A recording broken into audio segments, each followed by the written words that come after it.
And with two down, here is Ed Hearn, who had his first big league hit in the second inning.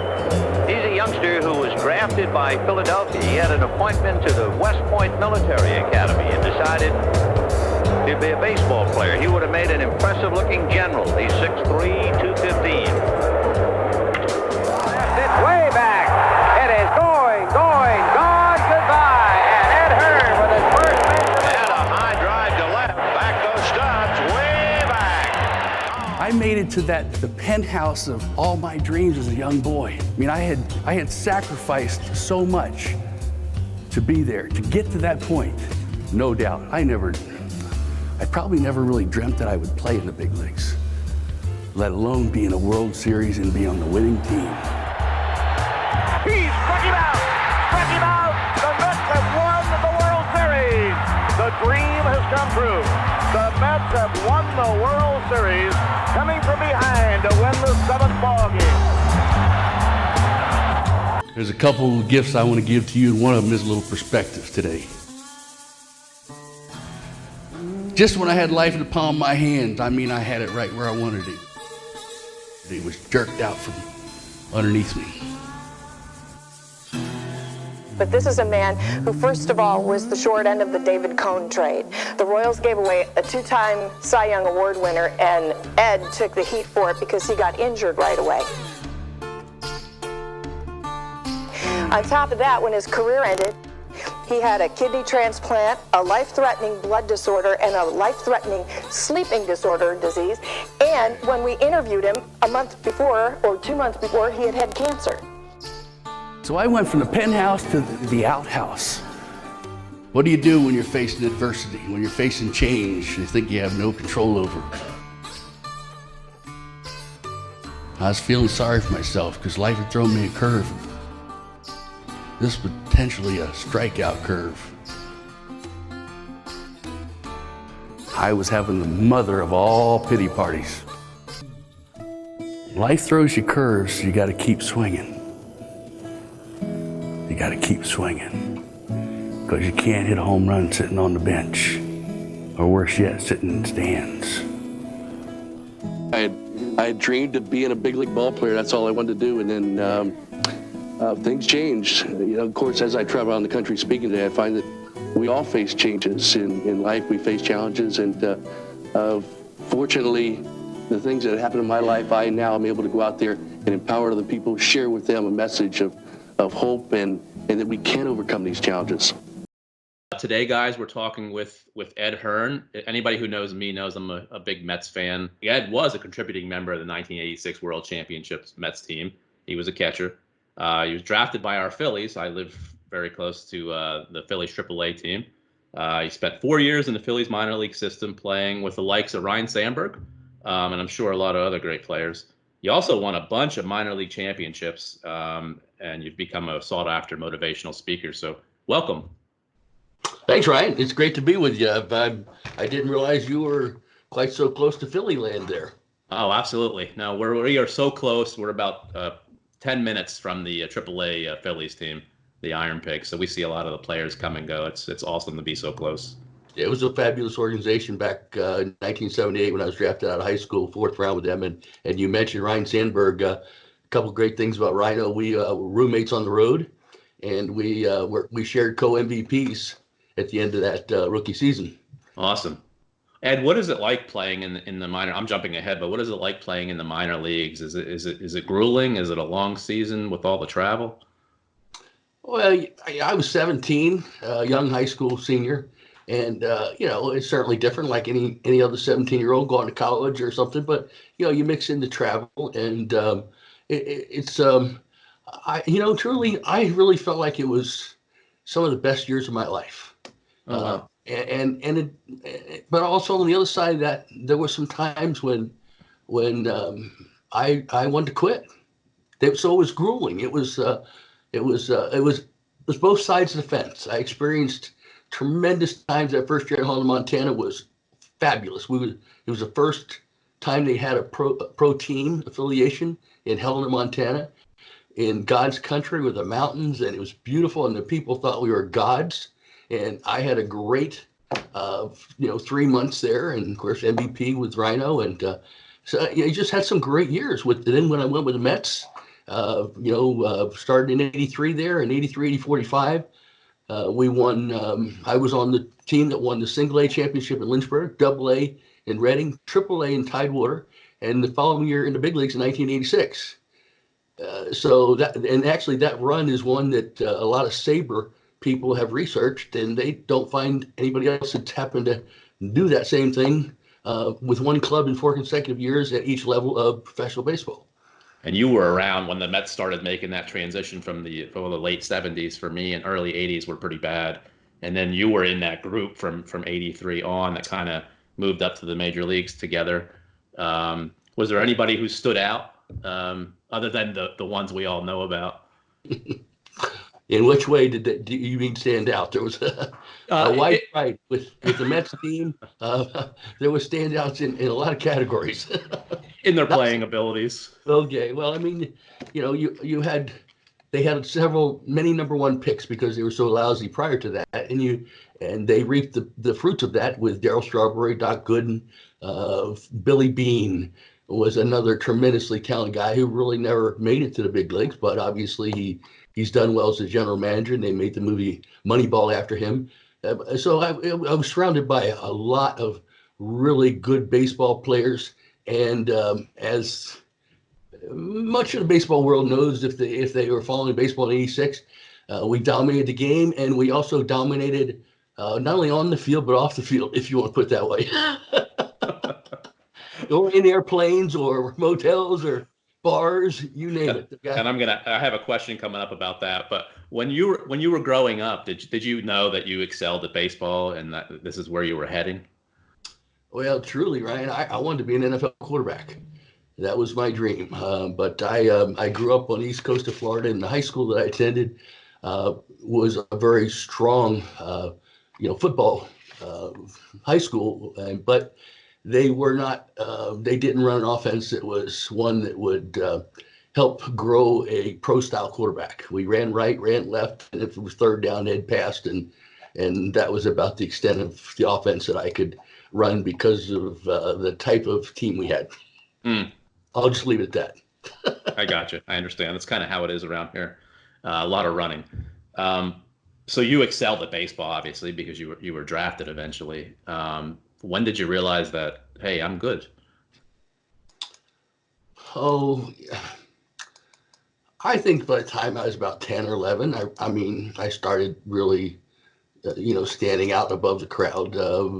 I think the thing that I've always said, the thing that propelled me in sports the most and helped me to understand the correlation between winning and success and work ethic was a competition called punt, pass, and kick back in the day. And my dad exposed me to that competition, I think, when I was 7 years old, because if I remember right, it was 8 through 13. And he competed, obviously, in a punt, pass, and a kick total, and with accuracy. But he said, hey, what do you think of this? And I said, yeah, that's pretty cool. You want to do it? Yeah, let's do it. Well, for Dad played through high school and probably had the ability to play further, but he didn't have a dad that pushed him. So my dad learned to all he could about helping me in whatever I wanted to take on. And so punt, pass, and kick, he learned the basic skills of punting, passing, and kicking, and helped me practice. And we did practice year round. So, and I tell people honestly that I was probably pushed right to the level, to that fine line, and where we have parents that are gone way overboard today. And then there's parents that are totally opposite, that are not involved in the kid's life at all. And that's another sad, totally sad side, but equally as sad, in my opinion. And but I do remember in baseball, we didn't have a catcher in B Little League. I was 7 years old and shouldn't have even been playing. But my dad brought home an army bag, green army bag full of this gear. And he dumped it on the living room floor. And he said, why don't you try this on? Because Mrs. Barker, my team coach, doesn't have a catcher. And so I strapped it all on and thought, oh, this is pretty cool. And so I caught for that team. And then when I moved into the 8 to 12-year-old, it was all in one group. So you're competing against 12-year-olds. I ended up in the outfield and center field, where I was told that my parents got tired of seeing me lay down in the outfield and draw in the sand and things of that nature. And then at 9, I got moved to short, and at 10 years old, I was competitive enough to take over the catching chores, and I never looked back. There's just nothing like that position. Awesome. I always wanted to be a catcher, but I mean, it takes a lot of talent, and it takes a lot of guts to stay back there. Yeah, but to me, there is absolutely no position like it. You're the quarterback on the field. So, if I couldn't be a quarterback in the NFL, I felt maybe subconsciously that was part of the reason I took the catching. I just dove into it because maybe it was sort of like being the quarterback. Mm-hmm. Awesome. So you signed with the Phillies. You signed with the Mets in the minor leagues, and you spent a total of 8 years in the minor leagues? Yes, approximately. Before that first day that you came up with the Mets, can you tell everybody about that first day, that first game? Well, I came up to about 5 weeks into the season, I believe, in '86, and Barry Lyons was the backup catcher for behind Carter, and we found out later that the staff, managing, coaching staff, and front office had wanted to swap Barry and I back and forth between AAA to get us some at bats because we have a Hall of Fame catcher, Gary Carter, and he's going to be playing 6 out of 7 days. So that was the plan. But I came up in, I think it was early May, and ended up staying the whole time. I was hitting 360 or something most of the year. I ended up at my very lowest point at the end at 260 something, but just worked out. I ended up staying the whole year. And at first, I didn't play for about a week or 8 days. Finally, my first game was in Los Angeles, game of the week. Vince Scully, Joe Garagiola. It was special. It was very special. Many things happened in that game. My first 2 at-bats, I was 2 for 2. Leading the league in hitting. There, and the guys are talking. They said some great things about me at one point on my video speaking introduction. I have a clip of Vince Scully and saying, at 6'3", 215 pounds, Ed Hearn had an appointment with West Point Military Academy. He would have been an impressive-looking general. And crack, I hit that double left center. It was almost like it was all cut and pasted to make it all go perfect. So it was a great day.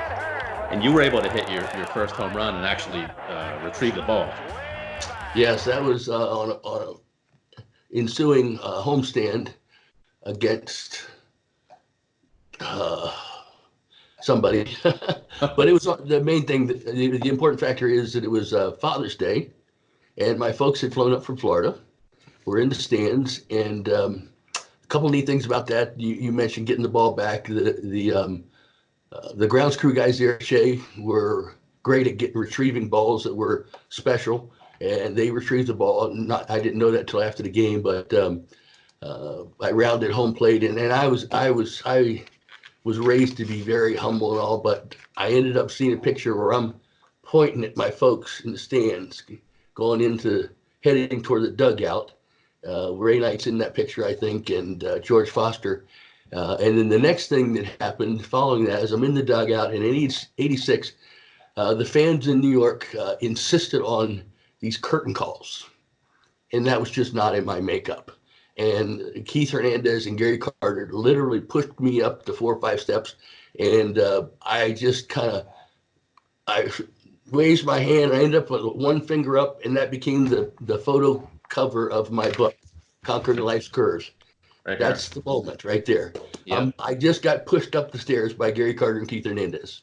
That's awesome. And you were able to give the ball to your father. That was really special, very, very special to be able to give that to him. And if we had more time, I'd tell you an even more special story that happened similarly between my son and I when he was about 12 years old in youth ball on a Father's Day. But anyway, we'd better move on. So on that Mets team, you had a lot of strong personalities. Gary Carter, Keith Hernandez. You mentioned George Foster, Ray Knight.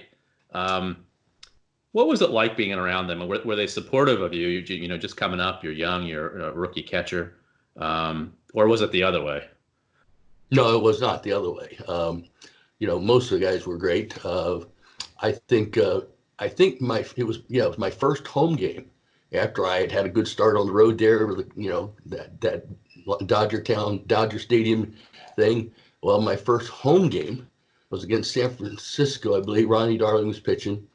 I made 2 errors early, the first middle part of the game. I was 0 for 2. When I came to the bat, they announced me to the plate on the third at bat. Probably half the stadium was booing. And we lost about 17 or 18 to 5 or something. And I came in the locker room after the game, and my locker was surrounded by the New York media, which caught me off guard because I'm like, well, I mean, I didn't lose the game. Yeah, I didn't have a very good game, but that's the way the media was. And in regards to how people, how they were around me, including the media, this includes the media. One of the things I remember saying was, hey, yeah, I didn't have a good game. I hope these aren't the last 2 errors I make in the big leagues. And, this isn't me, and things will get better. It's my responsibility. It's my job. And I just, faced up to it. The media from that day I had great media coverage, and they respected me. And, it was shortly thereafter that I hit the home run on Father's Day. And I kind of became a little bit endeared by the Mets fans, actually. Absolutely. How did you deal with just the everyday pressures of playing baseball? I know at that point there wasn't social media like there is today with Twitter, Facebook, and all that other stuff. But people can be rough. How did you deal with that every day?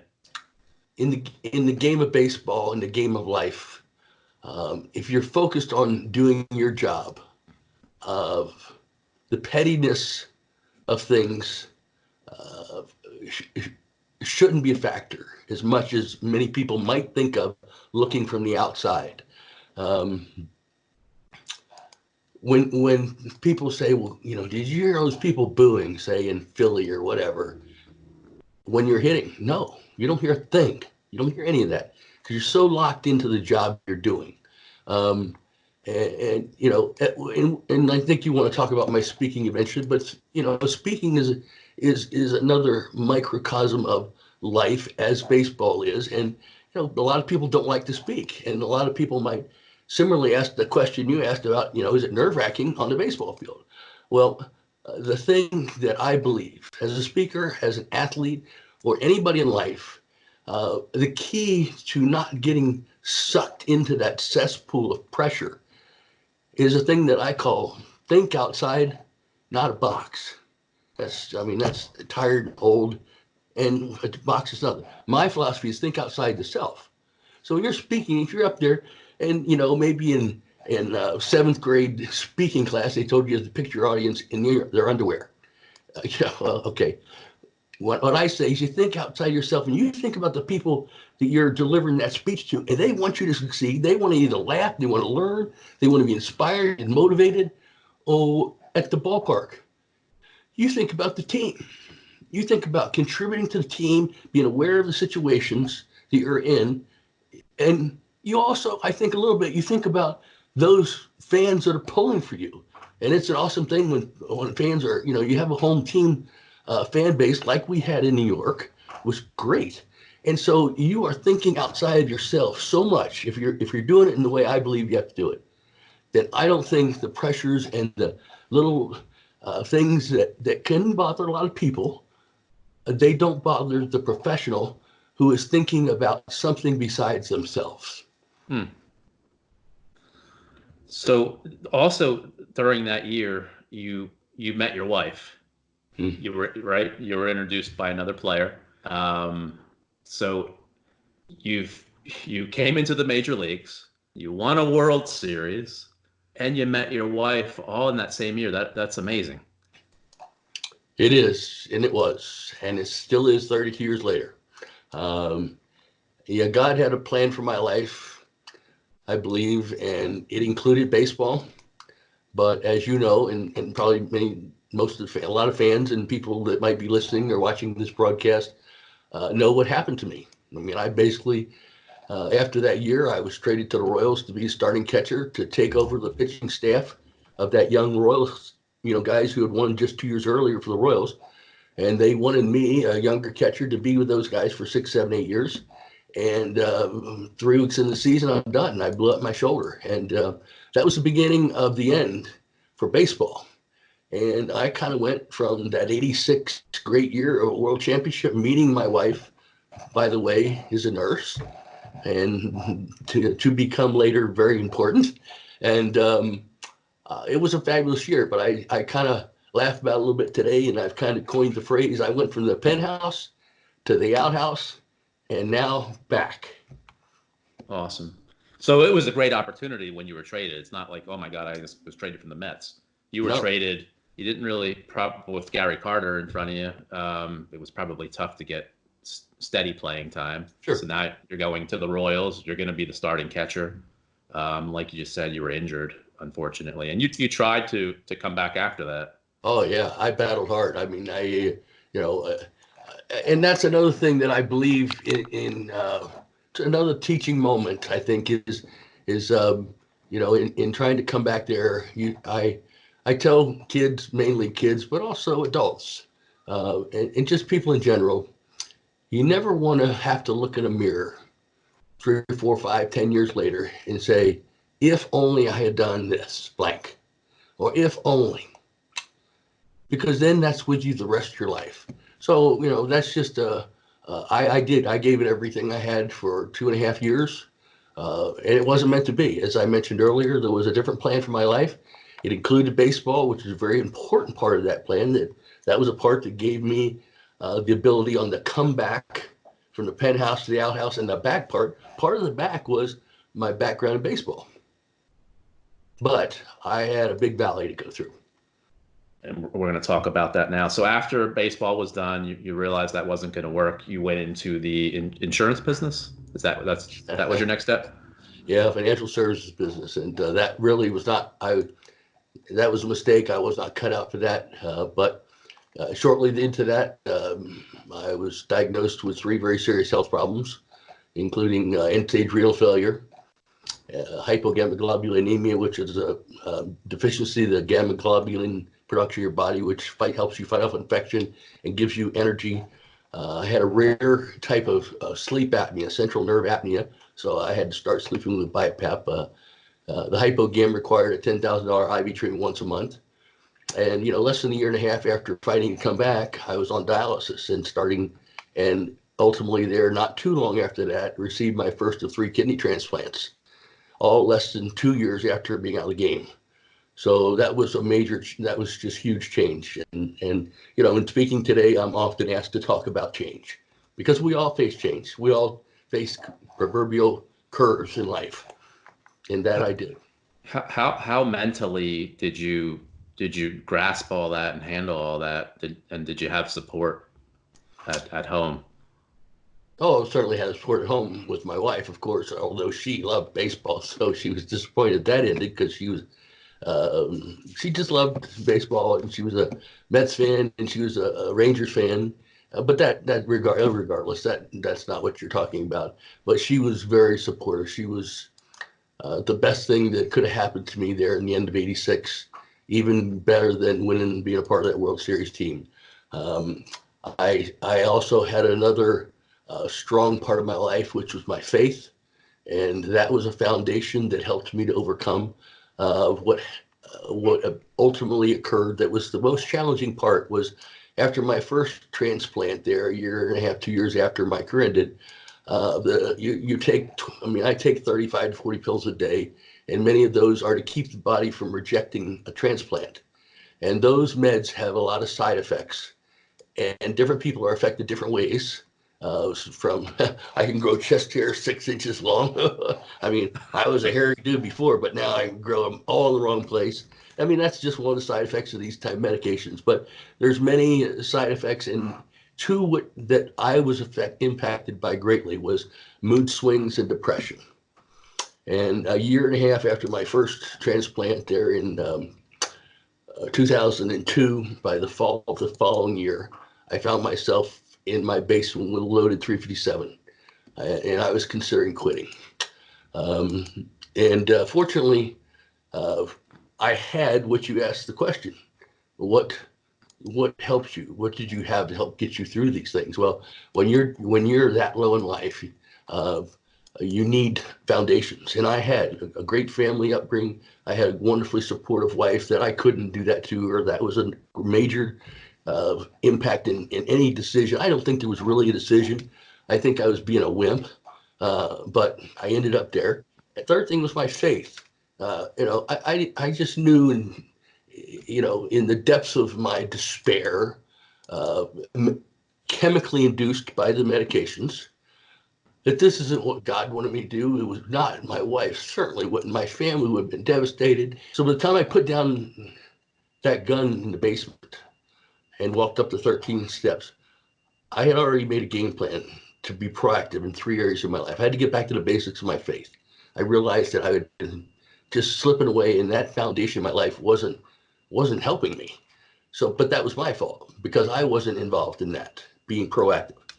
Secondly was my wife and my family, a great foundation that I couldn't make a stupid move like that and just eliminate myself from the lives of others that loved me.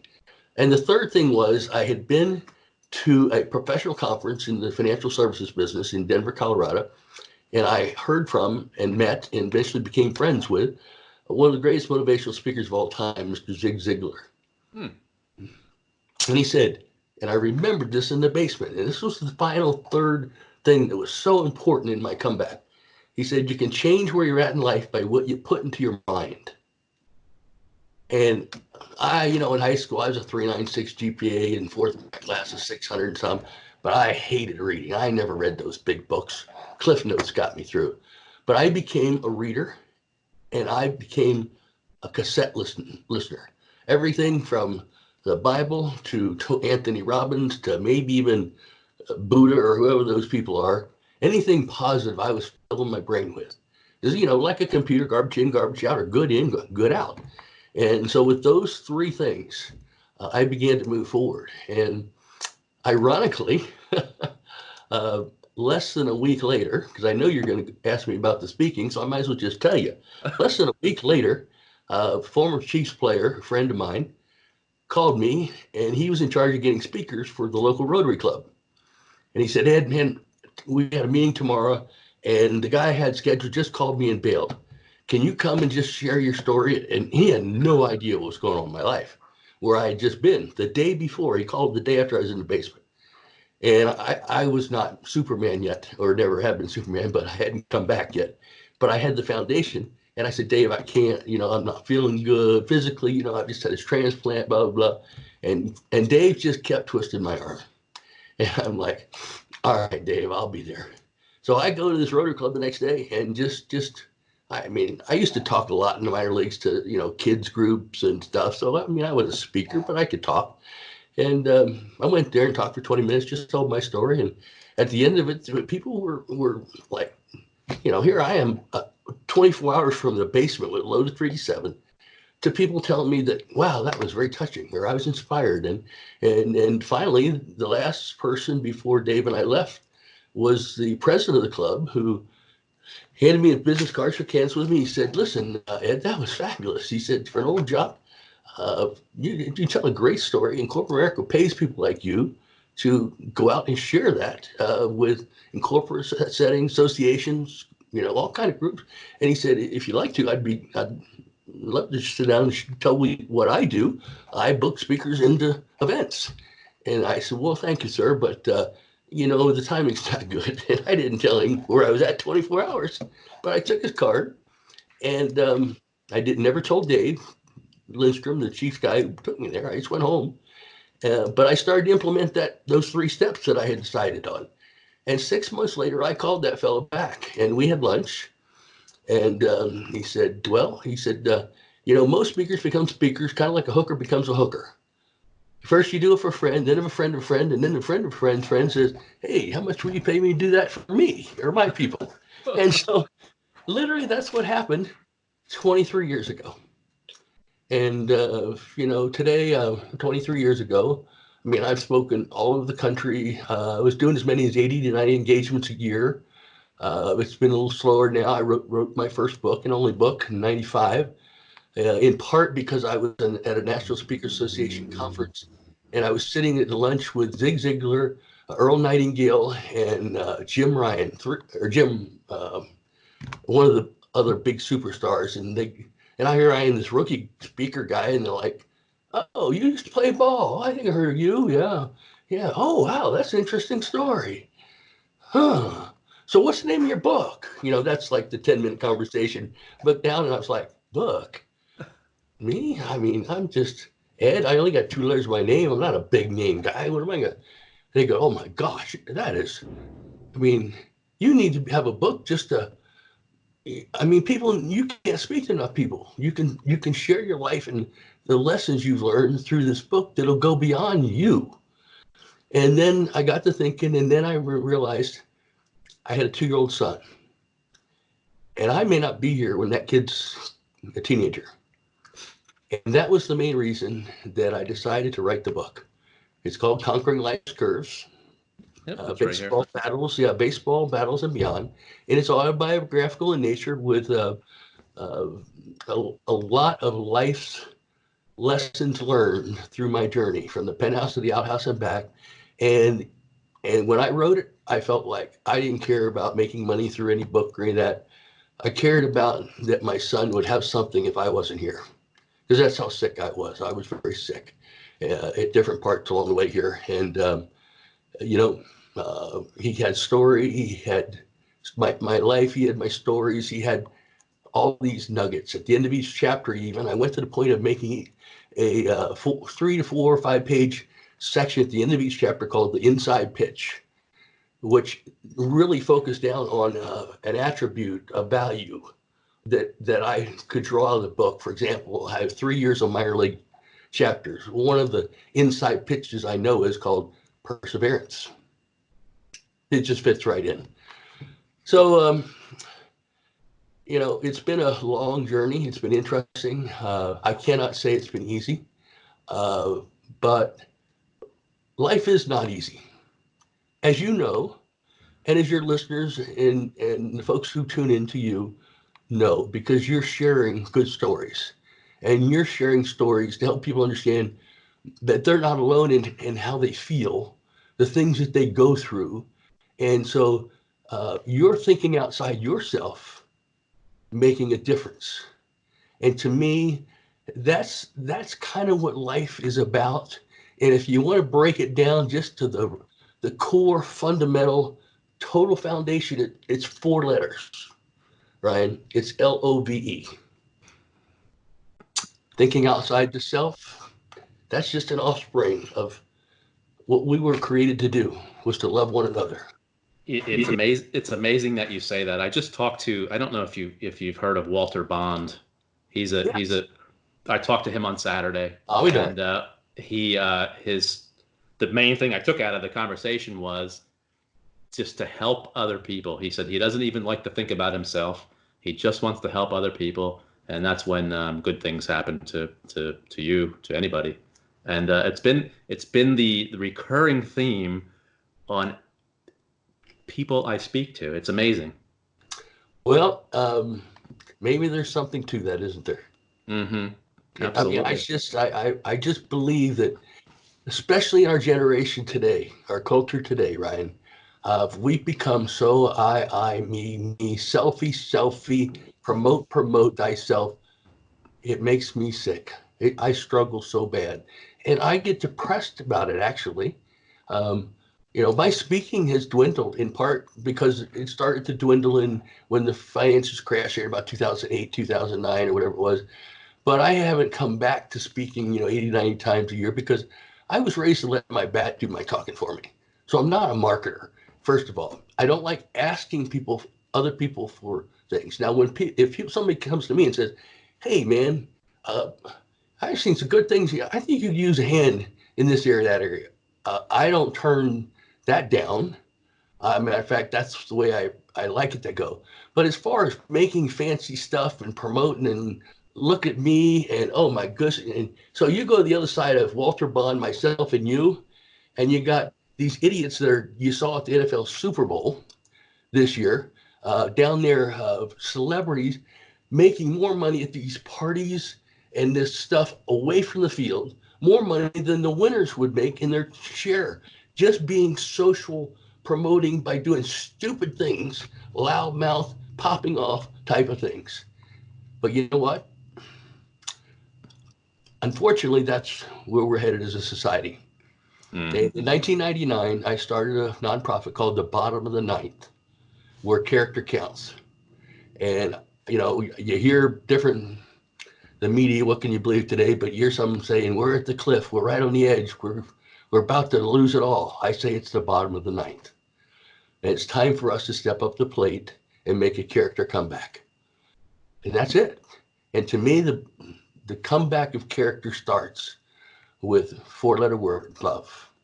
And love is grounded in my world, in my faith, in what my creator created me to be here for. Awesome. It's just the truth, Ryan. It's a good one. It's a good one. And I'm glad that you're spreading the truth, because I can't do it all. You know, the folks you have on this show can't do it all. And it takes, we're all gifted in different ways, Ryan. And maybe I have a story. I don't know you. I don't know. Maybe you got some good stories about painting. But, you know, maybe they're not as attractive as you being able to share the stories. This may be your gift. And so we're all gifted in these different ways. And that's what makes a team. And that's how we're going to come back. We're not going to come back because of Ed Hearn or Walter Bond, maybe because of our creator. And we'll get back to the basics of that. But otherwise, it's going to take all of us coming together, using our unique gifts to make that comeback. So keep swinging, man. Thank you. How is your health now, today? Don't ruin the interview. Well, I want to make sure you're good. You know, I'm doing okay. I mean, I'm a battler. And, you know, I've been through enough stuff now that you know, it's not going to be easy. It's, you know, things break down faster. You know, when you get older, I mean, I'm going to be 60 at the end of this year. Oh, my goodness. But I'm an old 60. Just when you take 30 to 40 pills a day since 1992, that's almost 30 years? Yeah. I mean, that's going to mess your body up some way. So I struggle with stuff, but, you know, I wasn't feeling very good today before you called. And quite frankly, I considered asking you to reschedule. But you know what? I don't know that I've said this yet today, but doing things like this, speaking to a group, or getting a letter back about my book, that's the greatest pill I can take. Well, you really, when you watch this back, if you watch this back, you can see when you're talking about helping other people, you brighten up. There you go, right there. So that's an awesome thing. It's a good thing, man. I don't know how we can live without it. I think we're in a sad shape, and we're at each other's throats because we're thinking about ourselves too darn much. And I wish I had a bigger platform, but what we can do, you can do, and Walter can do, and others like us, is use our gifts and make a difference. And then it's up to him, ultimately. Yes. Do you still follow baseball at all? Oh, a little bit. Don't ask me to name the Mets players, but yeah. Well, I have to ask, what do you think about the Astros situation? Oh, you're ruining the interview now. Look, those guys have been, Ryan, those guys have been cheating since 1986. Yes. Somewhere in my basement, I swear I have a sleeve of Mike Scott scuffed baseballs. I can't find them. When I do, I think I could probably sell them for about $1,000 a piece. But I was a guy in Game 3 when we came back to New York, and he's pitching. And, of course, I'm on the bench because Carter's catching. And I know, wait, they're throwing the balls off to the home dugout. Well, I went over by the ball boy and started collecting those balls and looking. And about every third to 2 out of 4 balls when he was pitching came out with the exact same $50 size mark above the 2 seams where the president signs and all that stuff, right above that same spot, every ball marked the same way. And I took him to Keith Hernandez on the bench. He took him to Davey. we collected, I don't know, 3, 4, 5 dozen. We sent a couple dozen to the president's office. And much like today's baseball commissioner, not the president, I think they've done a pretty good job of sweeping this under the rug, in my opinion, for the severity of what's happened. They've dealt with some guys, a couple guys have taken a hit, but, now they're going to protect the Astros from getting hit. Well, if I'm a hitter and I know if I get hit, that guy's going to be on suspension. I mean, you're giving more benefit to the guys who started all this. Not that they're the only group that's doing it. But really, as we said in the beginning or early on, baseball is a microcosm of life. And, you can pick up a paper, the front page, and see the same junk about people cheating, stealing, doing things they shouldn't be doing. Well, it's no different in baseball. People just like to focus on sports because it's, I don't know, guys are making multiple millions of dollars. And so the Astros, they've been cheating for a long time. Well, it's going to be an interesting season, I'm sure. Yeah. So, Ed, I really appreciate this. Was awesome. I mean, for me being a Mets fan, it's awesome just in that. But talking to you about everything else has been great. I really appreciate it. Well, I enjoyed it and look forward to. I will definitely review it, and if I can link it up for you or help you get it out there, you let me know. Awesome. Thank you very much. Well, you keep doing your thing, brother. Keep swinging, man. Thank you, sir. Take care. All right. Bye-bye.